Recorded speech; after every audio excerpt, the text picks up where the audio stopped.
நாட்டுப்பற்றாளன் செய்திகள் வாசிப்பது வாசுகி தாமோதரன்.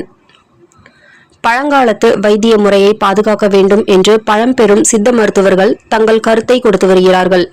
இந்த வேளையில் பாரம்பரிய வைத்திய முறையை நடைமுறைப்படுத்தி தங்கள் உரிமையை பாதுகாக்க இந்திய பாரம்பரிய வைத்திய சங்கம் திருச்சியில் போராட்டம் நடத்தி கோரிக்கையை முழக்கமாக கொடுத்தார்கள்.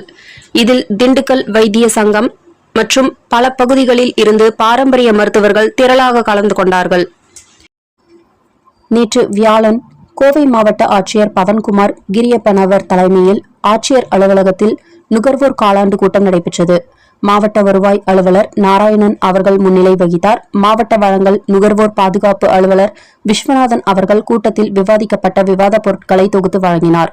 இந்த கூட்டத்தில் மாவட்ட முகவரி பட்டியலில் இடம்பெற்றுள்ள அனைத்து நுகர்வோர் அமைப்பு பிரதிநிதிகள் கலந்து கொண்டனர்.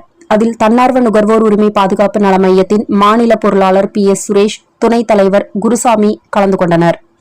உத்தரப்பிரதேசத்தின் சோரனில் நடந்த ஒரு கூட்டத்தில் அகிலேஷ் யாதவ் மத்தியில் தங்கள் கூட்டணி ஆட்சிக்கு வந்தால் அயோத்தியில் உள்ள ராமர் கோவிலை பூட்டி வைப்போம் என்று கூறினார். உடனே அங்கு கூடியிருந்த அவருடைய கட்சியை சேர்ந்த கூட்டமே அவர் மீது செருப்புகளை வீசி சரமாரியாக தாக்கியது. பால் உற்பத்தியாளர் மற்றும் சிறு குறு விற்பனையாளர்கள் நிறுவனங்கள் கட்டாயம் உரிமம் அல்லது பதிவு செய்யப்பட்ட சான்றிதழ் பெற வேண்டும் என்று இந்திய உணவு பாதுகாப்பு மற்றும் தர ஆணையமான FSSAI அறிவுறுத்தியுள்ளது. ஈரான் தாக்குதலை நிறுத்த ஐநாவின் தீர்மானத்திற்கு பதில் ஈரான் அறிவிப்பு. தற்போதைய ஈரான் அதிபர் மசூத் பெசஸ்கியான் போரை முடிக்க 3 நிபந்தனைகள் விதித்துள்ளார். 1. ஈரானின் சட்டப்பூர்வ உரிமைகள் அங்கீகரிக்கப்பட வேண்டும். 2. போரில் ஏற்பட்ட இழப்புகளுக்கு நஷ்டஈடு வழங்க வேண்டும். 3. எதிர்காலத்தில் ஈரானுக்கு எதிராக தாக்குதல் நடத்தப்படாது என்பதற்கான உறுதியான சர்வதேச உத்தரவாதம் வேண்டும். இந்த 3 நிபந்தனைகள் நிறைவேற்றப்பட்டால்தான் போரை முடிக்க முடியும் என அறிவித்துள்ளார். ஐநா பாதுகாப்பு சபையில் தமிழக IPS அதிகாரி.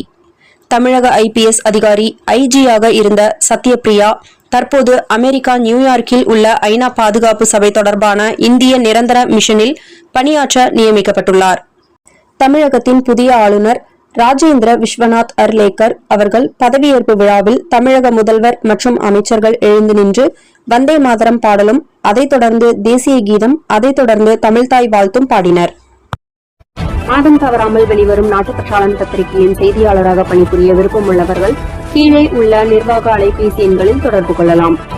7947789115 மற்றொரு எண் 9944341033. நாட்டுப்பற்றாளன் யூடியூப் சேனலில் விளம்பரம் செய்து பயன்பெறுங்கள். நமது நாட்டுப்பற்றாளன் செய்திகளை அறிந்து கொள்ள யூடியூப் சேனலை சப்ஸ்கிரைப் செய்யுங்கள்.